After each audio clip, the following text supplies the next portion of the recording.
pour finir de manger. Bonjour à tous. Excusez-moi. Bonjour à tous. Bonjour les enfants. Nous sommes cet après-midi, il est 15 heures et nous sommes en direct sur Torah TV avec lequel nous allons, je vais enlever ça, voilà, avec qui nous allons voir ensemble la suite de l'histoire de la sortie d'Égypte. Alors nous sommes au moment où, après l'ouverture de la mer Rouge, nous sommes sortis d'Égypte. Arrivés devant la mer Rouge s'est ouverte, nous avons pu passer et c'est là que, en fin de compte, l'armée égyptienne va être totalement anéantie dans l'eau et c'est là que nous allons, en fin de compte, chanter ce qu'on appelle le Shirat Hayam, que l'on chante tous les matins dans la prière. Et il faut savoir que lorsque les anges ont voulu, ont été contents, ont voulu chanter, Dieu a refusé. Parce que les gens soient bien ou pas bien, la pitié inclut tous les êtres humains. Et ce n'est que lorsque les Bnei Israël ont en fin de compte chanté la Shira que là pu le faire. Alors, il y a beaucoup de choses assez intéressantes que l'on peut voir dans cette Shira, comme par exemple qu'elle est au futur et d'autres choses. Mais on va essayer de voir quelques petites choses. La première base, c'est que le cavalier ainsi que le cheval vont être noyés ensemble. Pourquoi ? Alors, sur ça, on raconte une petite histoire assez intéressante. Il y avait une fois quelqu'un qui avait un grand verger, donc un grand champ avec des arbres et des fruits, etc. Et qui en avait marre que tous les ouvriers qui travaillaient chez lui prenaient des fruits. Alors, il s'est dit, je vais amener comme gardien quelqu'un qui n'a pas de pieds et une autre personne qui a des pieds mais qui ne peut pas voir, un aveugle. Comme ça, eh bien, ça va être très difficile pour eux de prendre les fruits. En fin de compte, celui qui n'avait pas de pieds, mais qui pouvait voir, s'est mis sur les épaules de l'aveugle, et c'est comme ça qu'ils ont pu tout prendre. Alors il s'est fâché, il lui a demandé à la première, il lui a dit, mais pourquoi tu as pris ? Il dit, c'est pas moi je pouvais pas marcher. Et l'autre il dit, mais moi je pouvais pas voir. Alors il les a pris ensemble, il les a mis un sur l'autre, et c'est comme ça qu'il les a punis. De la même façon, le cheval dit, c'est pas moi qui est parti, le cavalier dit, c'est pas moi, c'est le cheval qui m'a amené. Il dit, ah bon, c'est comme ça. Les deux, vous allez être ensemble. Alors, ce qu'on voit d'assez intéressant, c'est que chaque personne a reçu ce qu'il devait recevoir par rapport à la méchanceté qu'il utilisait lorsqu'il faisait du mal au peuple juif. Ceux qui étaient plutôt gentils, ça s'est bien passé. Ceux qui étaient plutôt méchants, c'était encore plus difficile. Et c'est comme ça qu'en fin de compte, le seul, en fin de compte, qui va rester vivant dans toute cette histoire, c'est qui ? C'est Pharaon. Pharaon va en fin de compte être le seul qui va pouvoir voir et raconter à sa famille qu'est-ce qu'il s'est passé dans cet endroit-là. Et surtout, nous voyons une chose assez intéressante. C'est que une grande partie, une grande force qui ont fait qu'on a pu mériter de sortir d'Égypte, c'est grâce aux femmes. Comme souvent dans l'histoire. Pourquoi ? Parce que lorsque ils sont sortis d'Égypte, les femmes ont pris des tambourins. Pourquoi ? Pour chanter le fait qu'on allait réussir à sortir et que tout allait bien se passer. Donc c'est une force de émouna, de foi qu'elles avaient, qui est assez fort, qui est assez extraordinaire. Et c'est ce qui va se passer en fin de compte lorsqu'on va chanter la Shirat Hayam de Az Yashir Moshe. Myriam va prendre avec elle des tambourins et les femmes vont chanter en même temps la Shirat Hayam. Mais à ce moment-là, toutes les richesses que les Égyptiens avaient pris avec eux, lorsqu'ils ont couru derrière les Juifs pour essayer de les tuer alors qu'on était en direction de la mer Rouge, vont revenir à la surface et tout le monde va prendre tout ce qu'il y a. Et ils ne vont pas vouloir partir de là. Il y avait tellement à prendre, tellement qu'ils n'arrivaient pas, ils étaient plus de 3 millions de personnes, il y avait encore à prendre. Pourquoi est-ce qu'ils prenaient tout ça ? Tout simplement parce que chaque chose que l'on a reçue en fin de compte dans notre vie est fait pour être utilisée à bon escient. Si par contre on l'utilise pour rien du tout, de façon futile, alors on ne donne pas un but et un sens à ce que l'on a. C'est pour cela que chaque chose que l'on a, il faut faire attention à se poser la question, pourquoi j'ai reçu ça ? Est-ce qu'il y a une raison ? Est-ce que c'est important ? C'est pas important ? Et lorsque on va réussir à trouver un but à ce qu'on est en train de faire, alors on va réussir à faire ce qu'il faut au bon moment. D'où le fait que les Bnei Israël ont pris tous ces trésors et se sont dit on va pouvoir offrir ça à ceux qui en auront besoin, on va pouvoir construire le temple avec, ça va être très bien. Et donc ils ne voulaient pas partir. Jusqu'au moment où Moshe leur a dit stop, vous avez beaucoup trop, ça suffit. Et à ce moment-là, tout le monde l'a suivi, pardon, lorsqu'ils ont vu que la Shrina, que la présence divine, ne restait pas avec eux tant qu'ils restaient à côté de la mer, et donc l'ont suivi dans le désert.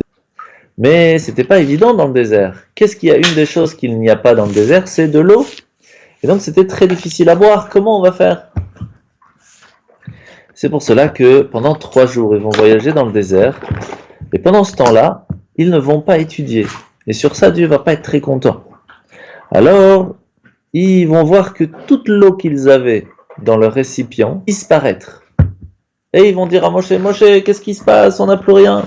Et ils vont arriver devant un fleuve, qui a une petite rivière, dans le désert qui s'appelle... Pourquoi Mara?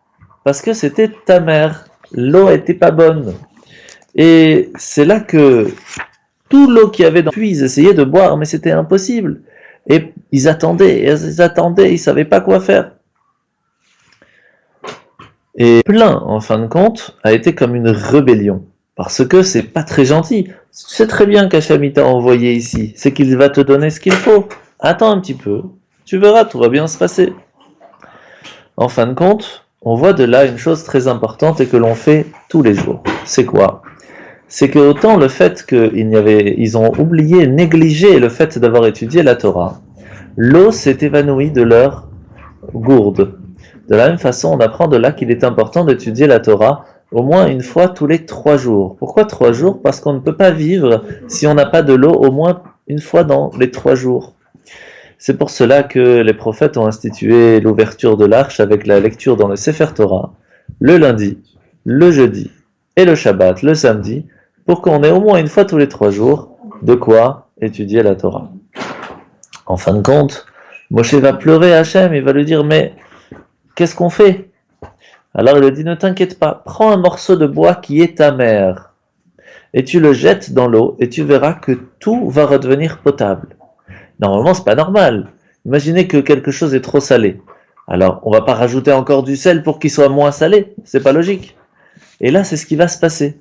Moshe va mettre un morceau de bois qui est encore plus amer, et c'est là que tout va enlever cette amertume et ça va devenir potable. Pourquoi est-ce qu'il a fait ça? Pour nous montrer que c'est Dieu qui gère en fin de compte tout ce qu'il se passe. À ce moment-là, Hachem va transmettre à Moshe 10 mitzvot qu'il va falloir transmettre au Bnei Israël.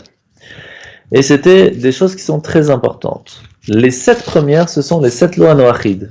Les 7 lois que Noach nous a transmises à la sortie de l'arche. Mais aussi 3 de plus. La première, celle du Shabbat, qui est très important. La deuxième, l'honneur des parents. On doit respecter ses parents, on doit les écouter, c'est très important. Et la troisième, les Mishpatim. Ce sont les lois civiles qu'on va expliquer plus tard dans la parashat Mishpatim, qui nous apprend que il faut faire attention à être honnête, à avoir un tribunal, de bien l'écouter, etc. Et donc, il nous prévient et il nous dit, tant que vous allez écouter ces mitzvot, vous en mériterez beaucoup d'autres. Et c'est comme ça que vous allez plus tard recevoir la Torah. Et donc, ils vont continuer le voyage et ils vont arriver à Élam. Et à Élam, ils se sont aperçus qu'il y avait là-bas 12 puits d'eau pour que chaque tribu puisse en avoir. Une pour chacun des 12 tribus.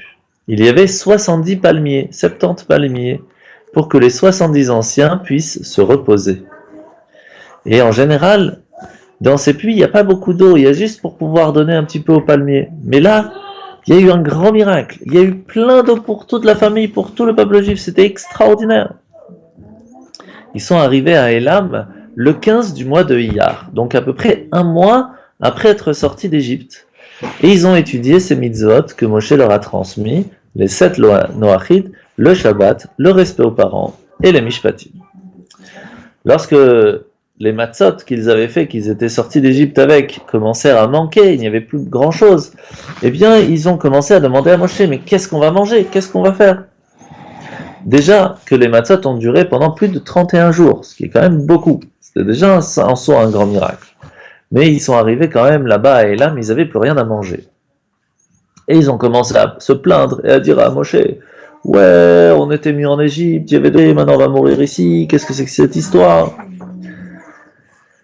Il s'arrête pas, hein? Alors, Hachem a révélé à Moshe qu'il ne fallait pas s'inquiéter, parce qu'il va y pleuvoir le pain céleste. Le pain céleste en hébreu s'appelle la manne, que chaque fois qu'ils allaient faire de bonnes actions, le pain céleste qui allait venir juste devant leur porte, prêt à être mangé. Mais s'ils avaient des pensées pas très jolies, qu'ils allaient faire des choses pas très jolies, et qu'ils n'allaient pas écouter la Torah, eh bien la place d'être devant la porte, ça allait être un petit peu plus loin. Et s'ils faisaient carrément des bêtises, carrément sortir du campement pour pouvoir le prendre. Et tout le monde voyait où est-ce qu'il était celui de chacun. Ce qui fait que les gens, ils n'étaient pas très contents parce qu'on pouvait voir tout ce que la personne faisait. Et en fin de compte, c'est ce qui va se passer. D'abord, un petit rosée d'eau qui allait venir. Dessus, la manne, c'est un peu comme du pain de mie, comme ça blanc, un peu comme de la neige, qu'on pouvait choisir le goût que l'on voulait manger. Donc imaginez les enfants, papa il vous dit voilà, on mange des haricots verts. Non, non, c'est des bonbons, hop, c'est bien bon tout ça. Et après, on mettait encore un autre rosé, un petit peu d'eau de rosé qui le protégeait pour ne pas que les oiseaux viennent le manger. Et c'est comme ça que le matin, ils allaient venir et ils pouvaient en profiter. Alors c'est une des raisons pourquoi est-ce que lorsque on est à Shabbat et qu'on va mettre les chalotes, vous voyez qu'à ce moment-là, qu'est-ce qu'on fait? On prend un plateau. Sur le plateau, on met les chalotes, et sur les chalotes, on met quelque chose, une nappe qui le recouvre, de la même façon que l'histoire de la manne. Sauf que, un jour, un peu plus tard, ils en avaient marre de la manne. C'est toujours la même chose. Ils ont dit, Moshe, on veut des légumes, on veut comme en Égypte, on veut de la viande. Moshe dit, et combien? Qu'est-ce que c'est que cette histoire encore? Alors, c'est là que va commencer à arriver l'histoire des cailles. Moshe va dire à Hachem, qu'est-ce qu'on va faire? Leur donner de la viande? Où on va trouver de la viande pour 3 millions de personnes? Impossible. Et Hachem lui a dit, t'inquiète pas, je vais m'en occuper. Et à la place d'envoyer de la manne, il a envoyé des petits pigeons, qui s'appellent des cailles en français. Et lorsqu'ils vont venir, ces petits pigeons, ces cailles, ils vont pouvoir les manger, parce que c'est cachère. Mais un jour, on mange de la viande, c'est sympa. Le deuxième jour, encore des cailles. Bon, troisième jour, encore. Au bout d'un moment, ils n'en pouvaient plus, il n'y avait que ça à manger. Et donc, il y en a qui sont tombés malades et c'était pas très très facile, pas très bien. C'est comme ça que, en fin de compte, ils vont demander pardon. Et c'est là qu'ils vont retrouver cette imuna, cette foi, cette croyance en Dieu, et la manne va pouvoir revenir. Sauf que, c'est là qu'il faut faire très attention. Comment on appelle ça? La manne n'arrivait que le matin. Et il fallait faire très attention, c'était l'avertissement de Moshe, de la manger totalement ce jour-là, de ne pas prendre pour demain. Et bien sûr, comme d'habitude, il y en a qui ont voulu tester, Datan et Abiram, et ils ont gardé pour le lendemain. Sauf que le lendemain, qu'est-ce qui s'est passé? Tout avait pourri, il y avait plein de vers de terre partout, c'était pas propre. Ils étaient très embêtés. C'est là qu'ils ont vu que, en fait, on ne mange et on ne gagne son argent que parce que Dieu le veut bien. C'est pas parce qu'on va essayer de garder pour demain, etc., que ça va changer quelque chose. Bien sûr, il faut se préparer, il faut pas être stupide, mais en fin de compte, savoir que c'est Dieu qui nous donne de quoi manger. Et ce, chaque jour. Sur ça, Moshe leur a dit, tout ça, ça va fonctionner pendant 6 jours par semaine, mais pas le 7e jour. Le 7e jour, c'est Shabbat. Et Shabbat, on ne peut pas aller travailler. C'est pour cela que la manne ne va pas tomber du ciel Shabbat. Alors comment on fait? Eh bien, c'est très facile. Le vendredi, vous allez prendre double part. C'est la seule fois où on pouvait garder pour le lendemain, préparer vendredi pour manger Shabbat. Et c'est comme ça que le Shabbat matin, il n'y a rien qui est descendu du ciel. Mais encore une fois, Datan et Aviram ont voulu montrer à tout le monde que ce que Moshe disait était faux. Alors qu'est-ce qu'ils ont fait? Ils ont pris plein de manne vendredi, et le samedi matin, très très tôt, ils sont allés partout le mettre par terre, pour que les gens disent « Ah, t'as vu, il y a eu de la manne aujourd'hui, c'est Shabbat ». Mais les oiseaux ont fait quelque chose d'extraordinaire. Ils sont venus juste après que Datan et Aviram sont venus pour mettre pendant la nuit. Très tôt le matin, ils ont mis cette manne. Ils ont tout mangé pour ne pas que les gens disent « Regarde, Hacham, il nous avait dit qu'il n'allait pas amener Shabbat, et il y en a quand même. » Ils ont tout mangé. Et c'est pour cela qu'il y a cette coutume, lorsqu'on arrive à la paracha de Yitro ou de Béchalach, à la fin du Shabbat, de prendre les miettes de pain des chalotes, les mettre un petit peu partout, pour que les oiseaux peuvent venir picorer, pour leur remercier de ce qu'ils ont fait à ce moment-là.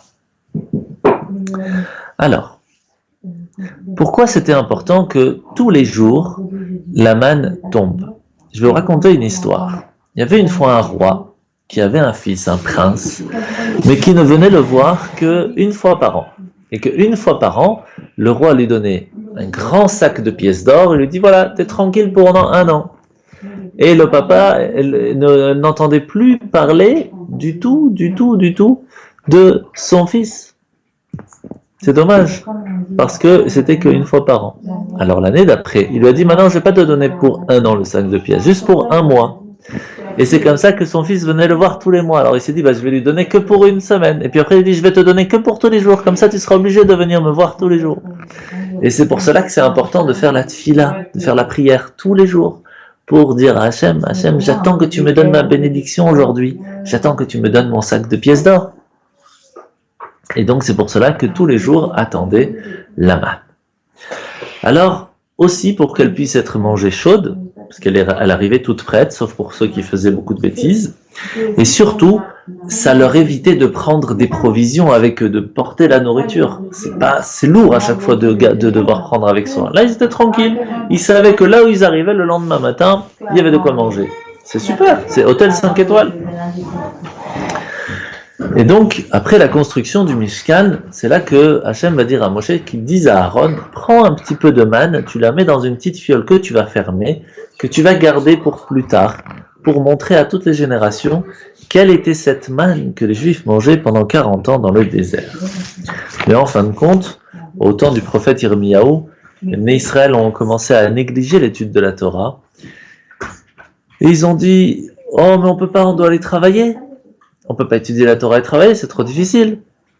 Alors, qu'est-ce qu'il a fait? Il a sorti cette fiole de manne. Il leur a dit, regardez, vos ancêtres, quand ils étaient dans le désert, ils ne faisaient que étudier la Torah. Et c'est Hachem qui donnait à manger. Sachez que si vous étudiez la Torah, Hachem s'occupera de vous.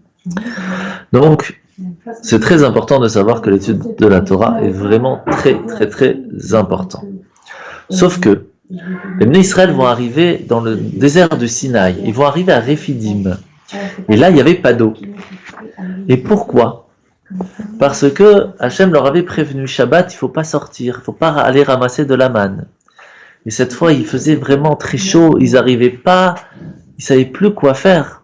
Et donc les plus faibles sont venus voir Moshe dit, mais donne-nous de l'air, on ne sait plus quoi faire.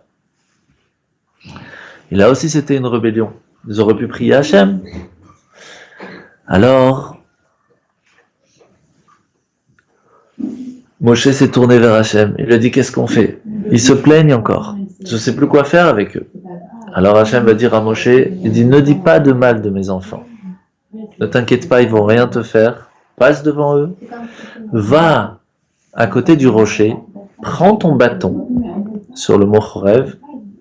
Tape dessus et tu vas voir qu'il va se fendre et de l'eau va sortir. Et de l'eau va sortir plein.